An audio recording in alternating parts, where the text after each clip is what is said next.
there's no doubt that the XRT and X-Maxx Ultimate cars look really awesome. They've got a ton of beautiful shiny upgrades on them, but they've also got a big shiny price to match. In this video, we're going to explore whether or not you should spend your hard-earned dollars on one of these Ultimate vehicles or buy a $1,000 regular X-Maxx or XRT and then just upgrade it yourself. I think you're going to be surprised by the results on this one. Briefly, let's go over the upgrades you're going to get with one of these. This is going to be for the XRT, but the X-Maxx is very similar. You're going to get aluminum front and rear hubs and knuckles, aluminum steering links, an aluminum servo saver, aluminum front and rear differential covers, an aluminum spur shaft cover, CNC machined Mod 1 gears, some fancy wheelie bar wheels, some aluminum hinge pin covers, aluminum shock caps and shock adjusters, an aluminum motor mount. You're also going to get the 2085X upgraded servo, and belted tires. You're also going to get a Bluetooth module for your transmitter, but we're going to consider that to be an optional because you don't really need it, and it could potentially become even less useful in a minute. Now, out of these upgrades, there's only a few that I would actually recommend you do to your car. I think the aluminum servo saver is a great idea. The aluminum shock caps are great. Upgrading your servo is good, although the 2085X is not the servo I would recommend. Aluminum differential covers are great because they stiffen up that area and help increase the lifespan of your gears, but I don't think they've gone quite far enough there. The CNC machined gears are fantastic again, but I don't think they've gone quite far enough. Basically, everything else they offer are things that I think are going to be made redundant by the upgrades I'm going to suggest, or are things like the belted tires, which I really don't think you want to get anyway, unless you are just doing flat ground high-speed running. Belted tires are not great for most bashing situations.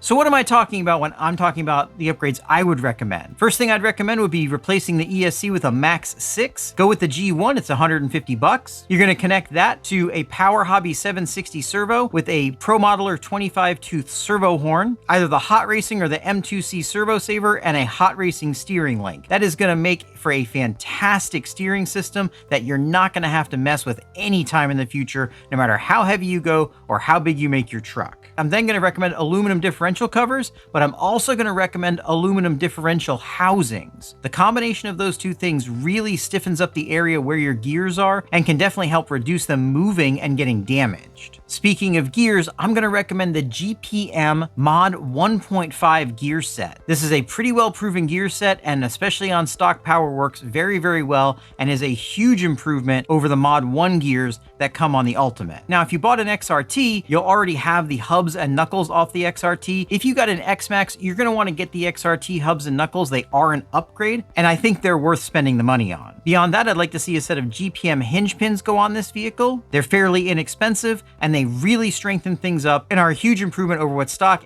and what you get with the Ultimate kit. Moving on to the shocks, Hot Racing makes a fantastic shock upgrade set. I've used it on a bunch of different vehicles, and I highly recommend it. Now, beyond that, I would recommend a set of VG Racing springs, and you want to get a set of the output cup reinforcement rings. There's a bunch of different manufacturers that have these, but most of them will do basically the same job. And that's pretty much it. Putting this package together is going to give you a decently upgraded truck that I think will be stronger, faster, and more fun than the X-Maxx and XRT Ultimate at the same price. Now, if we look at this price breakdown, you'll see that we're actually at about $650, and that's definitely more than $500, but hang on a second. You see, you can sell off all of the bits and pieces that you aren't using because they're brand new. That's actually worth a fair amount of money. The ESC you can get about $80 for, and then you can get $20, $30 here and there for all the other bits and pieces. That's going to add up to around $150, which brings your grand total to under $500, which is basically the exact same price as the Ultimate. Things you're going to be sacrificing are some shiny parts that I don't think you need, but you might want to have on there. You'll be missing out on the beautiful Traxxas color matching. You'll be missing out on a new fancy body that says Ultimate, but I think you'll also be missing out on getting a bunch of stuff that you really don't need at prices you probably shouldn't be paying. All right, guys, if you appreciate the work I just put into this, make sure you get subscribed so I know that you enjoyed it. And if you do, and you did, I'll make sure to do these things in the future. Let me know what you think about what I put together. What would you change? Did I miss anything? Is there anything you don't think is needed? Do you think the Ultimate is still the better value? I'd love to hear from you down in the comments, then take a look at this video.